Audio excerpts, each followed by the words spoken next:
Hey everybody, Some Gadget Guy here, and we finally have a Pebble to play with. So full disclosure, I reached out to the folks at Pebble and they weren't able to send a review unit my way. And I was mentioning this to the PR friend that I have who works at AT&T, and she said, well, we carry them in the AT&T store, so we'll just send you one over. So super major, awesome thumbs up, thank you of glory to AT&T for hooking me up with a Pebble to play with so that we can finally start comparing it to some of the other smartwatches that we've already featured on this YouTube channel. And of course, Pebble is the cute little Kickstarter success story with the e-paper display. Really excited to check it out, especially after playing with two very unique solutions for smartwatches, and then also how it might compare to something like a Galaxy Gear or a Sony smartwatch. And if you're watching a video on this YouTube channel, you should know by now that I don't like doing unboxings, because it's time to talk about the watch. Pebble is definitely the cutest of all of the various smartwatches that we've played with so far. And you really have to appreciate how Pebble designers have cut to the quick. I mean, they've really streamlined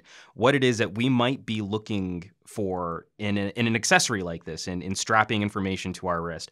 And I'm purposely shooting this at this time of day just so I can get some sunbeams traveling across my little workspace here, so that you can see that the e-ink, the digital paper display, does something that some of the other smartwatches have a bit of trouble with, like with LCDs or with AMOLED displays. Makes it very easy to read in direct sunlight, which, when you think about it, is a very helpful bit of technology. Walking around the Pebble, I already don't love the watch band. Pebble is a very light smartwatch. It doesn't feel cheap, but it's not the highest quality or most premium feeling watch you'll ever wear. Sort of makes it feel a little bit like you pulled it out of a tech gumball machine. And I totally get why so many people have been removing the watch bands and putting on like a nice metal band instead, because I think it definitely helps improve the fit and finish. On the left-hand side of the display, we've got the back or home button, and this really innovative charging connector right here. It does use a proprietary cable charger, which I have here on the desk. I'm gonna go ahead and undo that, with these little magnets that snap into place so that you can charge your Pebble. I normally would knock having a proprietary cable on something like this, like, why not just use micro USB? But this comes with the benefit of making Pebble one of the most waterproof watches on the market right now. And, if you have to sacrifice a little convenience in your cable charger to arrive at something that's a bit more durable, like, for example, when I'm wearing the Gear or when I'm wearing my Martian, I'm always nervous when washing my hands because these are not waterproofed watches. Pebble is definitely a much more splash-proof solution, and it's this little design consideration which helps tremendously in making sure that your Pebble will survive the occasional dousing of water, just like a normal watch. And on the right side of the display, we've got up and down buttons and then a selector switch right there. And nothing much on the back except for Pebble engraved nicely on the back of the watch. So of course, being the uber nerd that I am, I've already updated this to the beta 2.0 firmware, just because there were a couple Pebble watch face apps that I wanted to play with. This is one of them. Block Slide is one of my absolute favorite watch faces so far on the Pebble. Firing up the main menu, we can now scroll through the various services and settings that we can play with on the Pebble. Of course, first up, which I think is interesting, that first would be music. This is a nitpicky, but I prefer that the first thing that I hit would be notifications, especially if you hit this button quickly and then all of a sudden you get into playing music on your phone without really meaning to. So you've got music, you've got notifications, and this is one of my favorite aspects of the Pebble, much like the Qualcomm Talk, is that it's very simple to go back through the various notifications that you've racked up on your phone. I mean, that's just super simple, and it's very easy to get back into pieces of information that you might have missed. So you get an alert on your wrist, and you can't look at your wrist right away. If you're in the middle of a conversation, you don't want to appear rude. You can go back into your notification tray very quickly to see what you might have missed. So now we've also got alarms. If you want to set a very simple or a basic alarm, you can do that quickly from that main menu there. We've got watch faces. I haven't played with a ton of different watch faces, but like I said, Block Slide is one of my favorites, especially the SDK2 version, which gives you, oh, hey, cool, got an activity on one of my videos. Especially the SDK2 version of Block Slide, which also gives you a battery indicator. I, of course, have a mandatory Hitchhiker's Guide to the Galaxy Don't Panic watch face. But those are the different watch faces. You can install a bunch of different watch faces there. And then once you get past settings, this is where other apps will show up. So I've got Morpheus, and I would definitely, if you're running the SDK2, I would definitely check it out. It's an amazing sleep tracker, which keeps track of your movement while you're asleep to let you know whether or not you're getting deep sleep or restful sleep.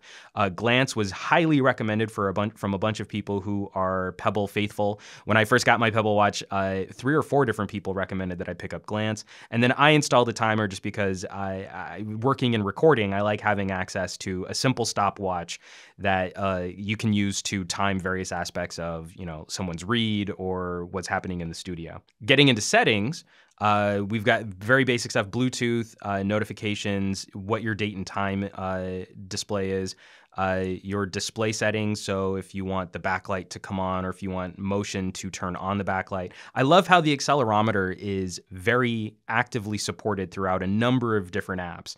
So a flick of the wrist will turn on the backlight, and then on other, like on my Block Slide watch app, a flick of the wrist will show me my battery capacity left. That's maybe one of my biggest pet peeves of Pebble right now, is that I'd love to have a battery indicator up by the time when I'm in a menu, just so I know how much battery life is left without having to dig through menu settings to find it. About, shutdown, and factory reset. And then the notification settings on the watch, you can turn on notifications. You can go into a do not disturb mode very easily. You can control vibrations. And then here you can also control your font size. So you can dig into settings and control a bunch of different aspects of how the watch can function. But I have to say that out of the box, it's still one of the simplest affairs for getting information onto your wrist easily and efficiently. So lining up 3 of my favorite smartwatches, you can see Pebble is definitely the smallest of the 3. In terms of watch face, it's similar in size to the Martian Passport, but I think that the Pebble designers have done a better job of contouring the top of the watch face into the watch band. And then the Pebble itself is just a little bit thinner than the large and bold Martian Passport. And you can see it does actually make a bit of a difference how the angles on the sides of the watch flow into the watch band in giving you the perception of something just a little bit smaller or a little bit sleeker. I do like this as a design for Pebble because I think it makes it just a little bit easier to wear on your wrist. Case in point, the talk is just big enough that I don't like wearing it on the inside of my wrist. It's just a little too large, it's a little too bulky, and it kind of gets in the way of how my wrist flexes with the way that I like to wear my watch. I like to wear my watches inside just so that they don't get scratched up. Pebble, on the other hand, wears very much like a normal watch. So it's easy to wear on the inside of the wrist, and I don't feel like it's blocking any of my ability to move my hand around while I'm wearing it. And also just considering how rude it can be to be checking your watch all the time, especially if you're in the company of friends and family, this is a little bit more subtle for me. It looks like I'm just kind of checking the time, and I don't have to do that whole Dick Tracy arm thing with the watch facing upwards off my wrist. I like being able to wear my watches like this. Right now, Pebble is paired to my LG G2, which funnily enough is also paired to my Martian and my Qualcomm. So anytime I've got all 3 watches on, I'm getting my notifications in quadruplicate between all of these various devices. It's the easiest way for me to test what's going on with all of these different watches. Now, I have to say, for as much as I like the super clean aesthetic of Pebble and how easy it is to just pull it out of the box, get it on your wrist, and get it started up, I don't necessarily love the Pebble Control app. So when we start, we've got My Pebble, and we can see that it's connected, and that's great. And then we can go in and we can see what apps are on the watch, which is also very helpful. It's connecting right now. And so you can see the various things that I've already installed on My Pebble. That's the watch face for the Hitchhiker's Guide, Don't Panic. Block Slide 2.0, if you want a nicer sort of Atari retro animated watch face, which is really cool. I mean, you got some fun stuff in there, but I wish that there were more controls for notifications immediately out of the box. And this is something that the Martian and the Qualcomm do really well, where you can toggle and easily control any app on your phone to send a notification to your wrist. And so when we come here, we've got, the control to always send notifications and send third-party notifications. But I'm not entirely sure what's being sent through this third-party notification toggle. For example, I like getting Instagram notifications to my watch. And so on the Qualcomm, I can very easily and very simply say, send me Instagram notifications. In fact, I just got one, and it's funny that I said Instagram. I just got an Instagram notification and my talk just lit up with an Instagram notification. And unfortunately, my Martian battery is dead, so I had to turn it off. But it would have fired up the Instagram notification. But I didn't get a notification to my Pebble. And that's a little bit of a bummer. I want it to be able to easily interact with more of the services on my phone. Now, there are third-party apps that you can install to give that functionality to Pebble, but all of them are a little tricky to set up. I mean, once you get them working, it's fine, that works great, but I don't love that Pebble hasn't delivered that solution to us just yet. We also have a little funkiness in how it interacts with email. So I use the default email app that LG provides for the phone for one of my personal accounts, but it doesn't register as the default email app for the Pebble. So I'm not entirely sure what it is that I'm supposed to be using to utilize that email address using, again, the stock notifications panel on the Pebble. And so it really just drives home that you probably do want to play with one of those third-party notification apps just to make sure that you're getting everything that you want sent directly to your wrist, especially for how helpful the music toggle is. So you tap on the music setting and you can pick exactly what player you want to stream music. So whenever I hit the little music applet on my Pebble Watch, it'll fire up Google Play Music. That's the music app that I want it to use. So I want something like this for the rest of the notifications built into my phone, and I think that would be really, really helpful. And of course, Pebble connects over Bluetooth. I've had excellent range with the Pebble, especially considering for how small a little wireless transmitter's got to be built into that watch. I can go the entire length of my funky long apartment to and still be connected to my phone and get notifications to my wrist, which is really, really cool. When they say that Pebble has 5 to 7 days of battery life, they are not joking. I got this the first day of CES, and while I didn't have a ton of time to play with it, I did set it up and it was feeding notifications from my phone.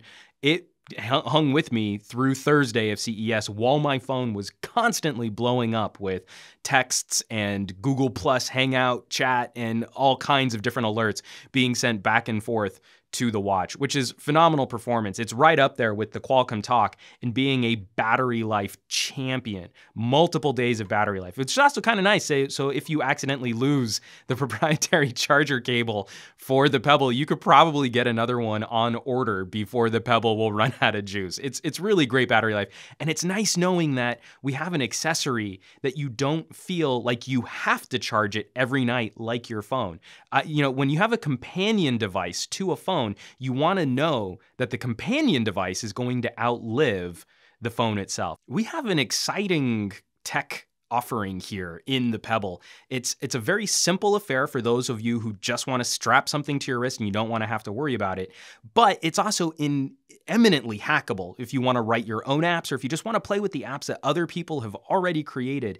There's tons of different ways that you can customize a Pebble smartwatch, especially considering just how simple this affair is. And it's hard to get too worked up over the criticisms that I could levy at a Pebble. I really do want them to put a battery indicator up there, so something like that would be helpful just to see how much charge I have left without having to dig through other menu settings. I know that this can run for a long period of time, but that actually makes battery monitoring a little more important sometimes. Like if I'm going on day 4 or day 5, I'd like to know if I'm running out of juice or if I can make it through the weekend, stuff like that would be really helpful. That's kind of a nitpicky. The biggie that I really hope that they're able to work on is notifications. Like I mentioned before, that out of the box, notifications on Pebble, not the best, especially to how good some of the other competitors in this space have gotten at providing notifications for all apps and services on your phone. This is definitely the biggest area that I think Pebble needs to clean up in terms of their software support.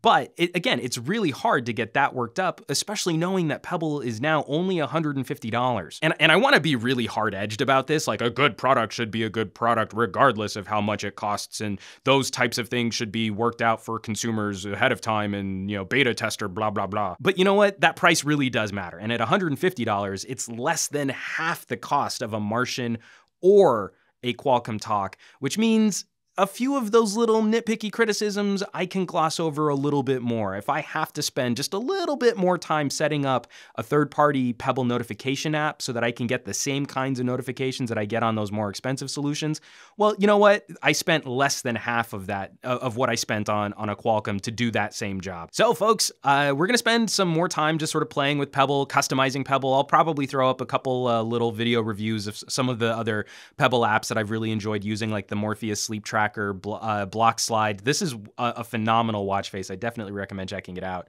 And so definitely be on the lookout for a little more Pebble coverage, especially in all of our smartwatch coverage.